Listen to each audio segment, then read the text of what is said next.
Ruxsat, salomlar alaykum.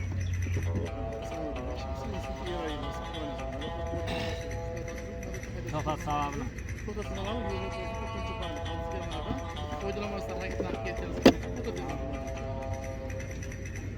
Sakkizinchi moddaga asosan hujjating. 8-moddaga asosan hujjatingiz kerak. Qanaqa hujjat? 8-moddani bilasizmi? Qanaqa hujjat? Hujjat berasiz-ku? Yo'q, 8-moddani bilasizmi? Ichki ishlar organlari to'g'risidagi 8-moddani bilasizmi? Bilaman, nima bilmayman. Bo'ldi, bilsangiz shuni ko'rsating bo'ldi. Aytingda, hurmatlovchi. Tushundingizmi?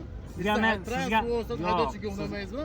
Mashina dokument so'radi, to'g'rimi? Hujjatni so'radim. Mayli, xo'p. Ma'lumot ayting, nimaga hurmatlovchi? Men hali o'qiganim yo'q. Men siz bilan o'qiganim yo'q hali. Siz bilan gaplashyapman. Saftor Eraliyev Xudoynazar Absaidovich.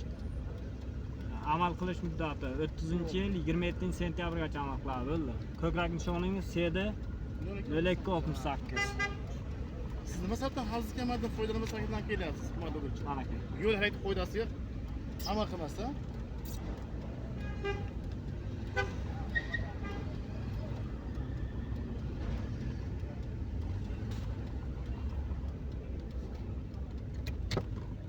telefon raqamingiz. Telefon raqami nimaga? Sizga nisbatan yo'l harakati qoidasining 4-bandi, hurmatlovchi. Xavfsizlik kamaridan foydalanmay kelayotgani bo'yicha ma'mur bilan aslashish, hurmatlovchi. 407-sonli qaror bilan qog'oz bayonnoma rasmiylashtiring. E'tirozimni yozib beraman. Nima sababdan to'xtamaganimni. Elektron planshetdan bilan rozimisiz, hurmatlovchi? Qog'oz bayonnoma so'rayapman aka. 407-sonli qaror bilan qog'oz bayonnoma o'qing.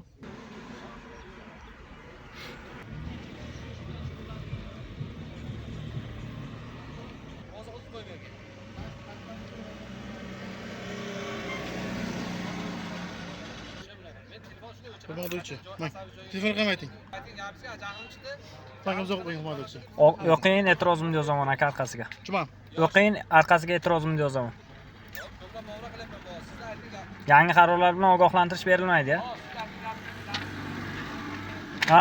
Faqatgina qachonki ogohlantirish beriladi. Qachonki haydovchi haqiqatan ham shu qaror ustida xavfsizlik kamarini taqmaganligida pushaymon holatida beriladi, hurmatlovchi.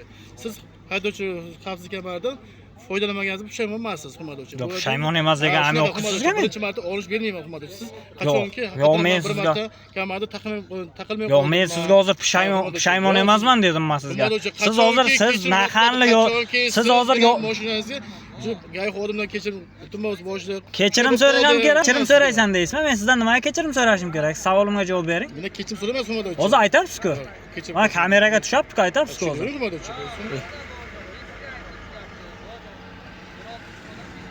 Yangi qarorlar bilan bir marta ogohlantirish so'radim, bermadim. GAI xodimidan kechirim so'rashim kerak ekan.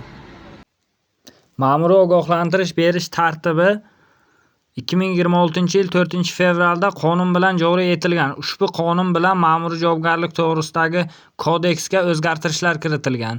Xavfsizlik kamari taqmaslik va ayrim foydalanish qoidalarini buzish, ro'lda telefondan foydalanish, ro'lda video tomosha qilish, to'xtash va to'xtab turish qoidalarini buzish, majburiy sug'urta talablarini buzish, ayrim piyoda qoidabuzarliklari.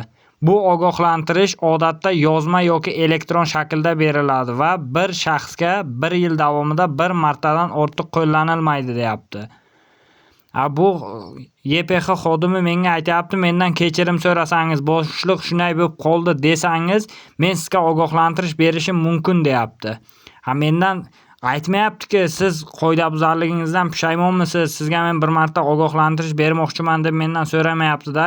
Kelib sizga qandaydir shaxsiy adovati bormi, sizga men bayonnoma rasmiylashtiraman, deyapti.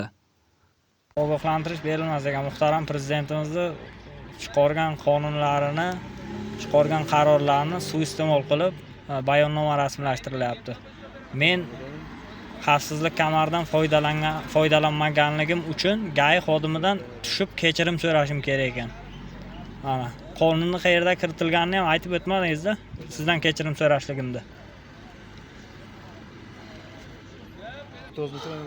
O'pkang, hozir ayni e'tirozimni o'qib chiqsam maylimi, bergan berasizmi? Hurmatlovchi, o'ynab sal tushing. Bering. Mana shu qo'yasiz. O'qib chiqayin-da aka, narig'ini oching-da. Rasmga ham tushirib olayin. Bering. Arif Nodir qo'llanma to'g'ri. Belli. Tushundingizmi? Ha, o'qib olaylik. Ism, familiyangiz, ochiqingiz, nechinchi tug'ilganingiz, O'zbekiston. Hammasi o'zingiz ma'lumotlaringiz bu. Yozma bergan. Bitta bas qilaylik-da. Qo'li soya qilibdi-da, olmayapti. Yozgan tomon. Boysun tuman. Manaki. Yo'q, tushundim, mayli. Siz gapingizga tushundim, lekin men tugatmadim-da bu narsani. Qanday men tugatmay imzo qo'yib beraman? Qog'oz protokol men chiqarmaganman. E'tiroz va haydovchi e'tiroz bor joyini qisqacha ma'lumot qilib, shunga yozib qo'yadi hurmatli. Yo'q, mayli, men hozir kelgan vaqtim qanday holatda tushuntirib, to'liq tushuntirishim kerak-ku, aka. Hurmatli haydovchi. Sizni chaqirtirgan vaqtida shu tushuntirib berasiz, menda imzo qo'yasiz. Siz e'tiroz bo'yicha, yozganingiz bo'yicha menda imzo qo'yasiz. Yo'q, tushundim. Buni tugatmay qanday imzo qo'yib beraman, aka? Haydovchi, qayerga yozmoqchisiz yana? Yo'q, tugatmabman-da buni. Hurmatli, shunday deyapman sizga. Boshiga yozib bo'lmaydi deyapman. Biron joyga qo'shimcha qilay, bir qator so'z tugatib qo'y qo'yishim kerak. Qayerga? Men orasiga yozing, bo'ldi, mana shu qatorga. Mana berganmi? Bitta men Yozganingiz bo'yicha. yozganimni bitta rasmga tushirib olaymi-da, qingda akajon.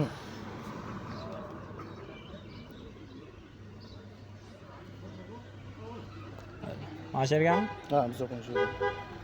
Bo'ldi. Boysun tumanida ish ko'rib chiqadi, imzo qo'yinglar deyman.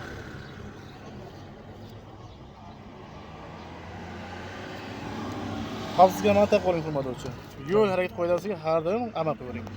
2026-yil 23-iyun kuni Boysun tuman shahar markazidan harakatlanib kelayotgan vaqtimda ushbu YPX xodimi to'xtatib, yo'l harakati qoidalarining 9-bandini buzib, xavfsizlik kamaridan foydalanmay kelibsiz deb to'xtatdi va ma'muriy bayonnoma rasmiylashtirishini aytdi.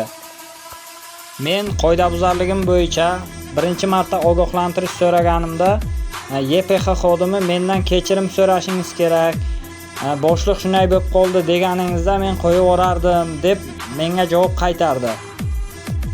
Videoni ochiqlik va shaffoflik prinsipi asosida olyapman. Men YPX xodimidan kechirim so'rashda majbur emasman. Bu qonunda bironta joyida ko'rsatilmagan. Ushbu tuzilgan bayonnomada men e'tirozlarimni yozib berdim. Bu bayonnoma Boysun tuman jinoyat ishlari bo'yicha sudga chiqariladi.